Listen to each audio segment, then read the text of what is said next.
మళ్ళీ తెలంగాణ ఇస్తామని ప్రకటించి వాళ్ళకి ఇష్టం లేకపోయినా తెలంగాణ సృష్టించినటువంటి ఆ సుడిగాడుపులుగా తట్టుకోలేమని భయపడి తెలంగాణ ఇచ్చిన విషయం కూడా మీకు తెలుసు. తదనంతరం ప్రజలు మనకు అధికారం ఇచ్చినారు. దాన్ని మనం ఏదో అధికారం అనుభవించడానికి తీసుకోలే, బాధ్యతగా తీసుకున్నాం. ఎంత బ్రహ్మాండంగా పనిచేసినాం. రాష్ట్రాన్ని మన చేతిలో పెడితే ఎక్కడున్న తెలంగాణను ఎక్కడ తీసుకొని పోయినాం.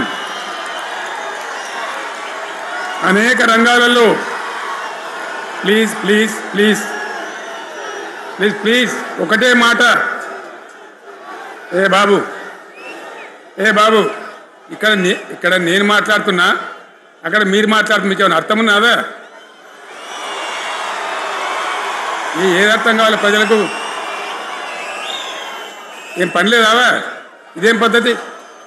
మీరు పార్టీ కార్యకర్తలేనా? సైలెన్స్ ఉండండి. అంతమంది అన్ని లక్షల మందిలో మీరు 10 మంది అయినా ఇక్కడ 10 నిమిషాలు సైలెంట్గా ఉండలేరా?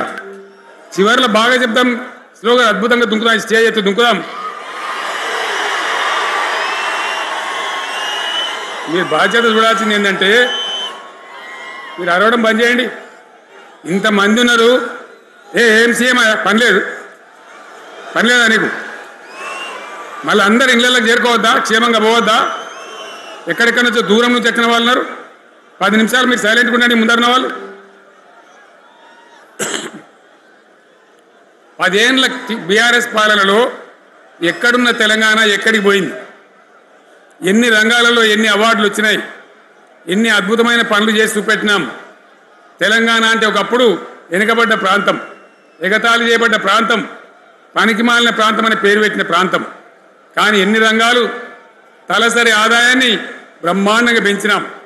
90,000 ఉన్న తలసరి ఆదాయాన్ని 3.5 లక్షల పైచీలకు పెంచుకున్నాం. జిఎస్డిపిని దేశంలో నంబర్ 1 స్థానానికి తీసుకెళ్ళినాం.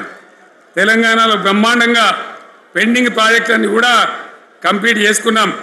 కల్వకుర్తి కావచ్చు, నెట్టెంపాడు కావచ్చు, భీమా కావచ్చు, ఎల్లంపల్లి కావచ్చు, మిడిమానేరు కావచ్చు, అక్కడ మేఘాల మీద పనిచేసి దాన్ని అంతా కూడా కంప్లీట్ చేసి ఒక్క పాలమూరు జిల్లాలోనే 10 లక్షల ఎకరాలకు సాగునీళ్ళు ఇచ్చుకున్నాం.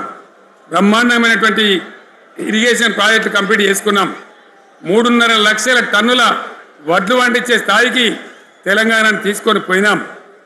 వరంగల్ గడ్డ కోసం, ఇదే జిల్లా కోసం పెండింగ్లో ఉన్న దేవాదుల ప్రాజెక్టును కంప్లీట్ చేసి ఈ గడ్డకు నీళ్లు తెచ్చుకున్నాం. 3 ఏళ్లలో కాళేశ్వరం ప్రాజెక్టు కట్టుకున్నాం. వాగుల మీద, వంకల మీద చెక్ డ్యాములు కట్టుకున్నాం. మిషన్ కాకతీయ పేరు మీద చెరువులన్నిటి పూడికలు తీసుకున్నాం. ఒక అద్భుతమైన తెలంగాణను తయారు చేసుకున్నాం. పడావు భూములన్నీ పంట పొలాలుగా మార్చుకున్నాం. ఆనాడు బీఆర్ఎస్ పాలనలో చెరువుల నిండా జలరాశులు, రైతుల కళ్ళాల నిండా ధాన్య రాశులతోని బ్రహ్మాండంగా తెలంగాణ అద్భుతంగా పురోగమించిన విషయం మీకు తెలుసు. పంజాబ్ను తలదన్నే పంటలు పండించిన విషయం కూడా మీ అందరికీ తెలుసు అని నేను మనవి చేస్తా ఉన్నా. రైతు కష్టమేందో నాకు తెలుసు. నేను స్వయంగా రైతును కాబట్టి రైతాంగాన్ని కడుపులో పెట్టి చూసుకున్నాం. మీ అందరికి ఒక మాట చెప్తా ఉన్నా, ఈ దేశంలో షేర్షా సూరి అని ఒక రాజు ఉండే. ఆయన కాలంలోనే రెవెన్యూ సంస్కరణలు తెచ్చినారు. నేను చెప్పే మాట మంచిగా వినాలి మీరు.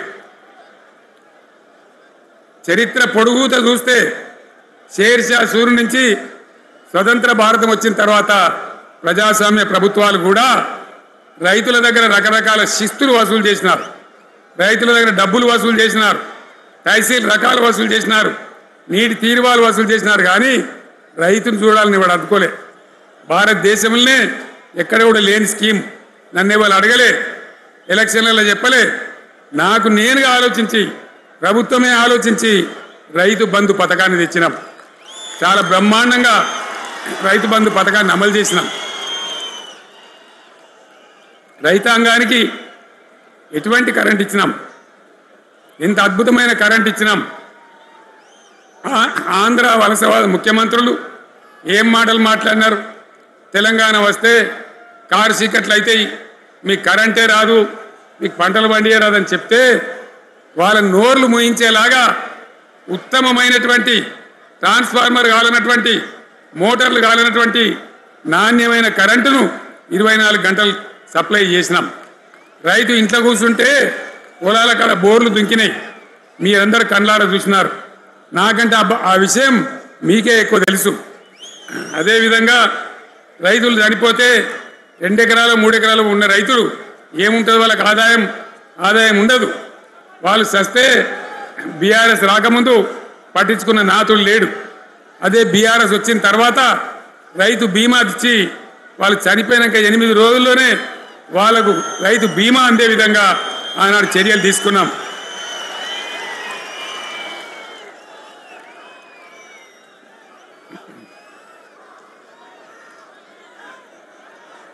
పైసలు ఎంత మంచిగా వచ్చేది, రైతు బంధు డబ్బులు ఏ విధంగా వచ్చేది. శనుకులు పడుతుంటే చకాచకా వచ్చి బ్యాంకులలో డబ్బులు పడి రైతుల సెల్ ఫోన్లు మోగుతుండే. ఆ విధంగా కడుపులో చల్లగదలకుండా రైతాంగానికి రైతు బంధు పథకాన్ని అమలు చేసుకున్నాం. రకరకాల వ్యక్తులు రకరకాల మాటలు మాట్లాడినారు. జై కిసాన్ జై జవాన్ అన్నారు తప్ప వాళ్ళ సంక్షేమం ఏ ప్రభుత్వం కూడా చూడలేదు.